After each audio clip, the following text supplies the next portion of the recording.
Yeah, all right, here we go. All right, welcome to episode 3 of Earning Mileage. This is Casey Whitener and Jody Keene-Smith.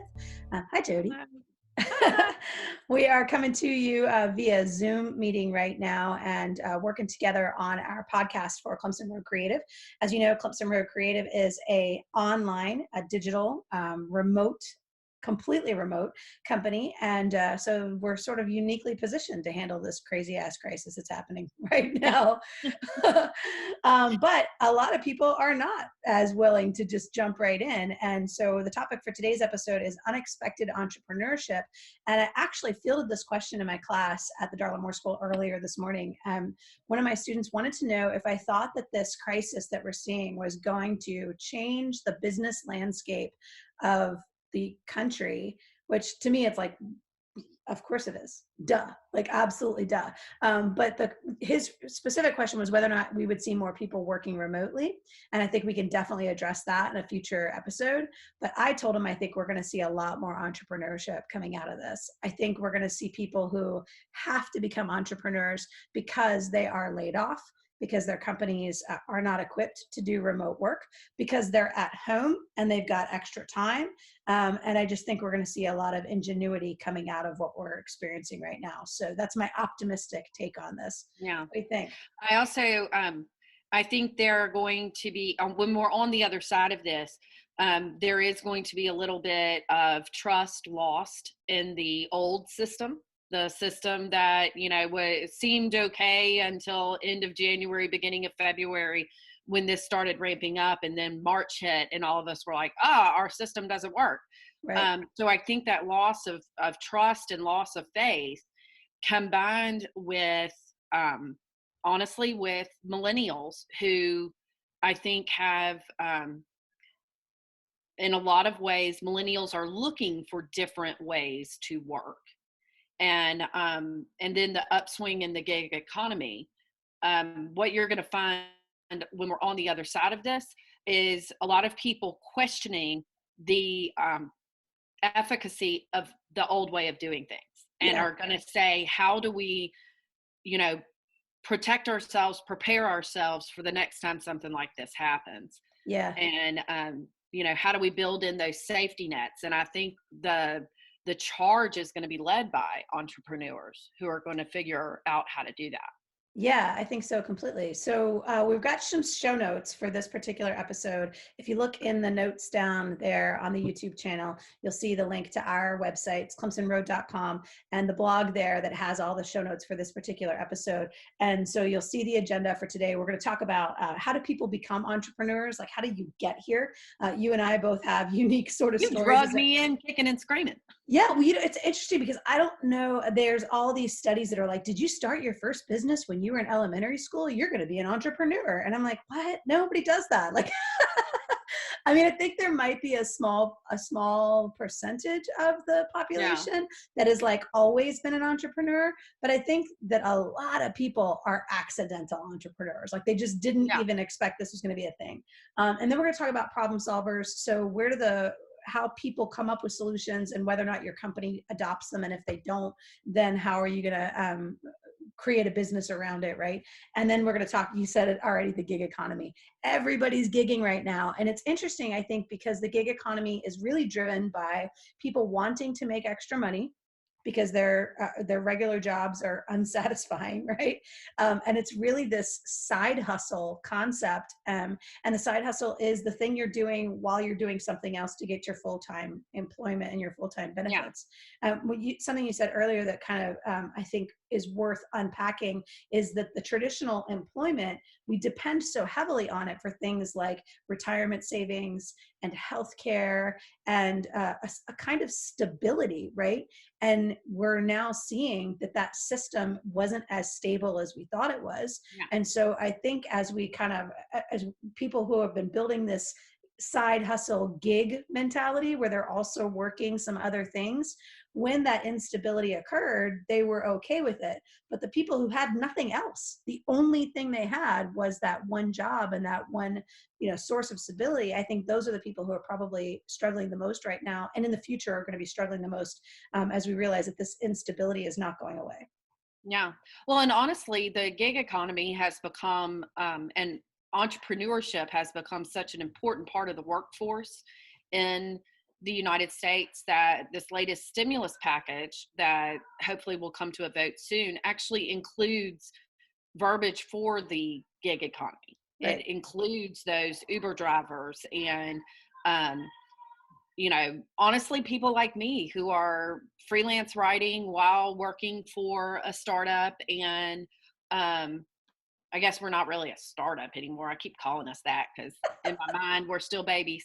Um, but, I have, the side hustles that all combine into an income.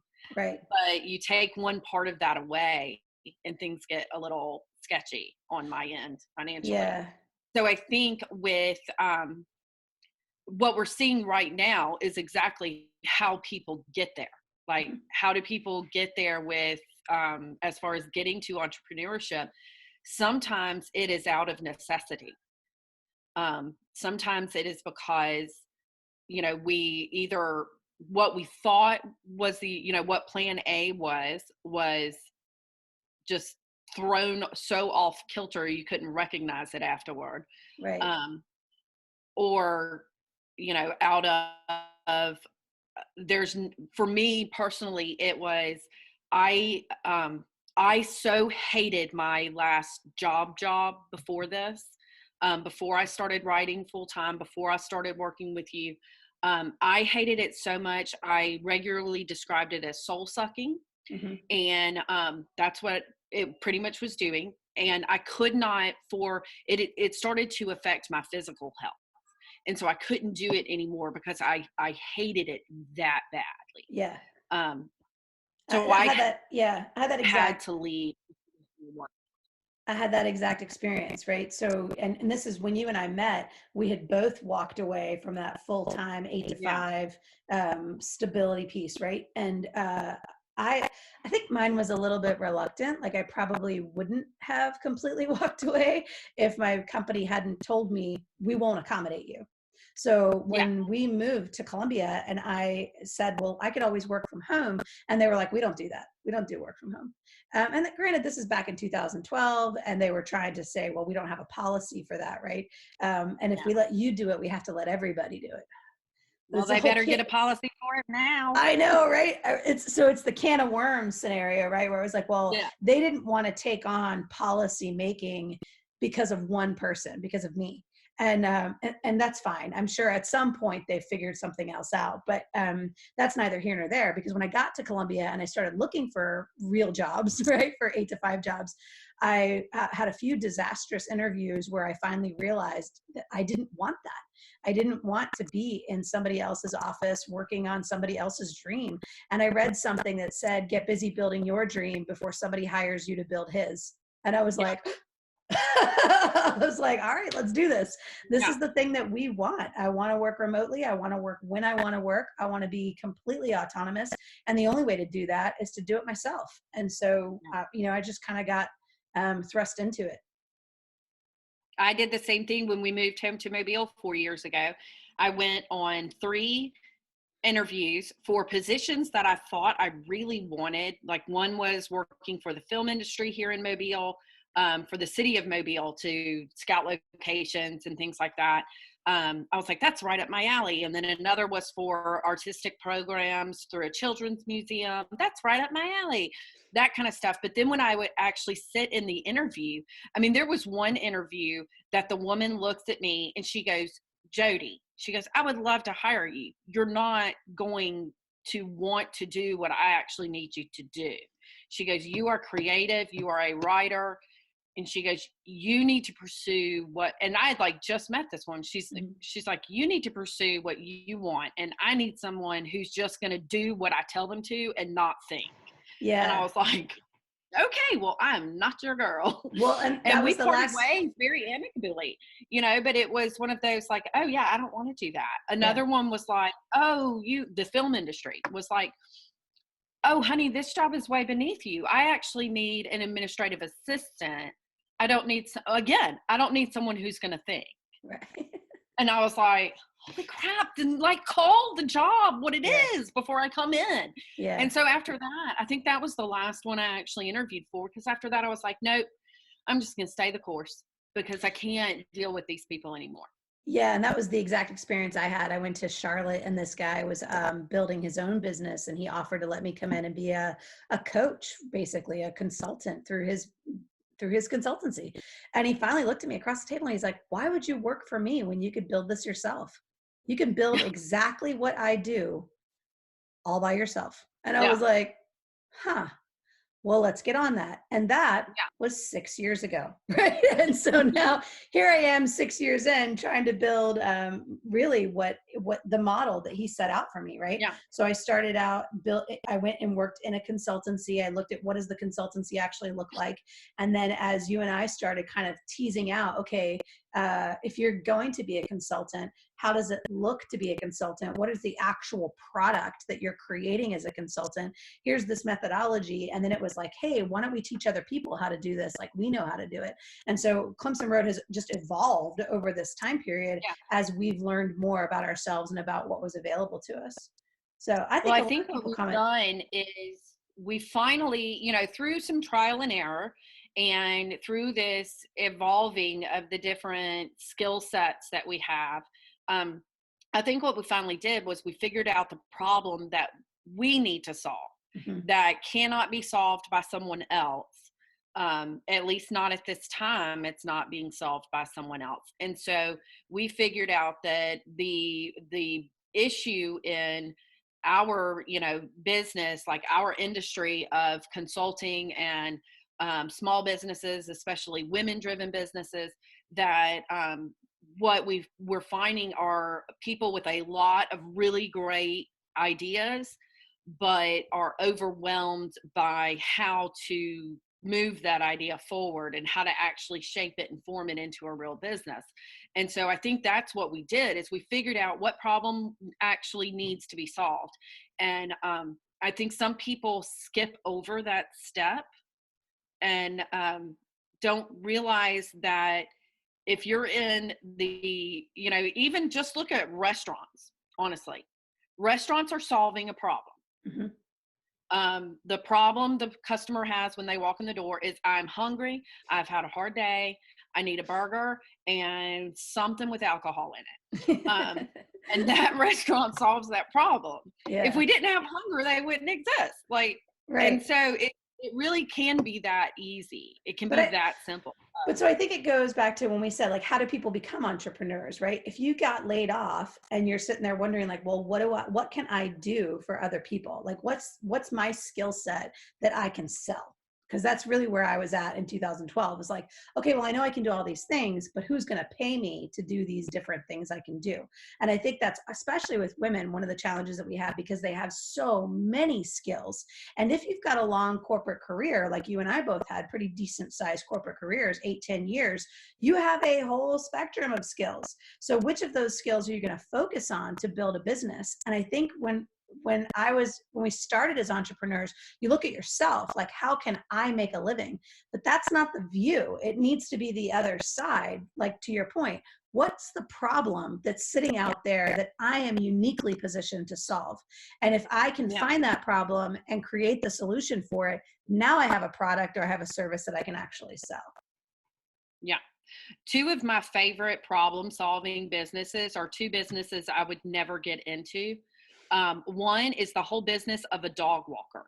Yeah. Whoever the first person was who said, I'm going to make money off of walking people's dogs because they're at work, they can't take care of their pets, so I'm going to do it for them. I think that person is a genius and needs to, at least have some small faction in ruling the world. Because I'm like, what? I don't own pets. Right. And so I'm like, people seriously pay other people to walk their dog in the middle of the day? It really is probably the most useful thing that is so completely undervalued. That and doggy daycare is the other one. I'm like, why didn't somebody think of doggy daycare before? Like, that seems genius. I mean, I grew up with dogs, but our dogs just like ran around the woods and the swamps and everything. We just let them outside and let them stay there. of the day. Yay! Yeah. And now it's you. So I think dog walkers are brilliant. And then recently on the local news, they were interviewing small businesses that actually like have something important to do right now, kind of thing. And they, it was a small business across the bay. They, it's two women. They started their own cleaning service a couple of years ago, and they are a corporate cleaning service. Now their business is booming because and she explained it on the news. She goes, a lot of people don't actually know what it means to truly sanitize a space. Right. And she's like, we come from the hospitality industry, so we know how to do this. And she's like walking through telling people how they can sanitize their kitchen counters and everything. But I'm like, you're brilliant. Yeah. You not only, you knew a problem had to be solved, you knew you had the skill sets to do it. At least one of you had the business know-how to turn this idea of corporate cleaning into a business.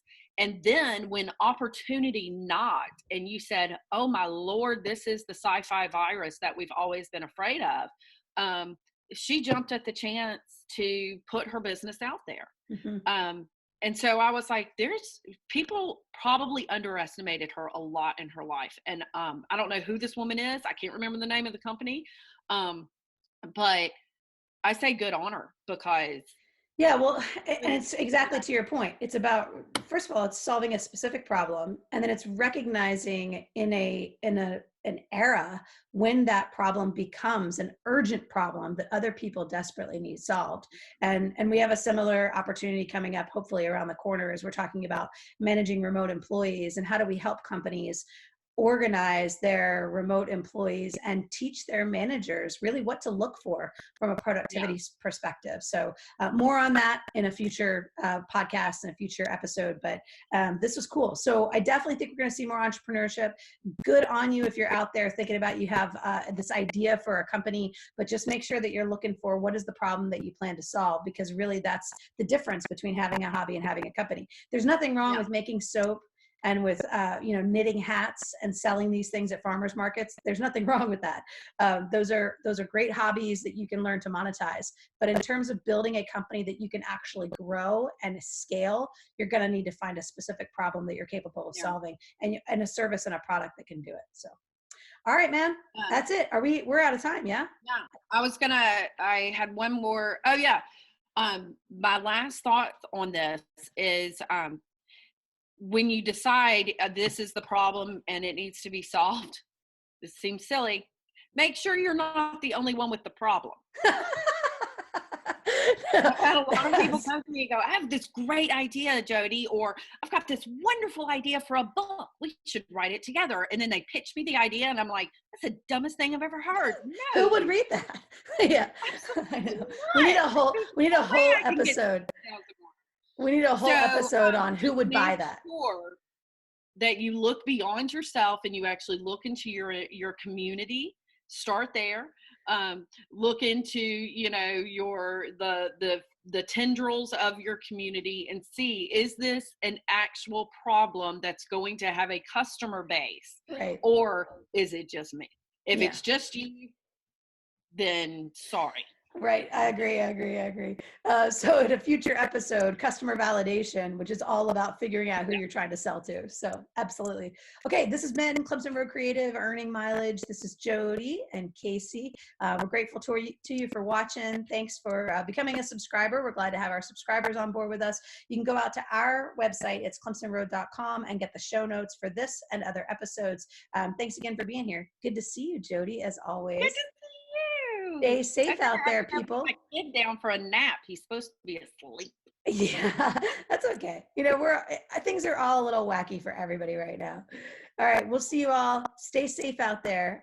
More episodes coming up.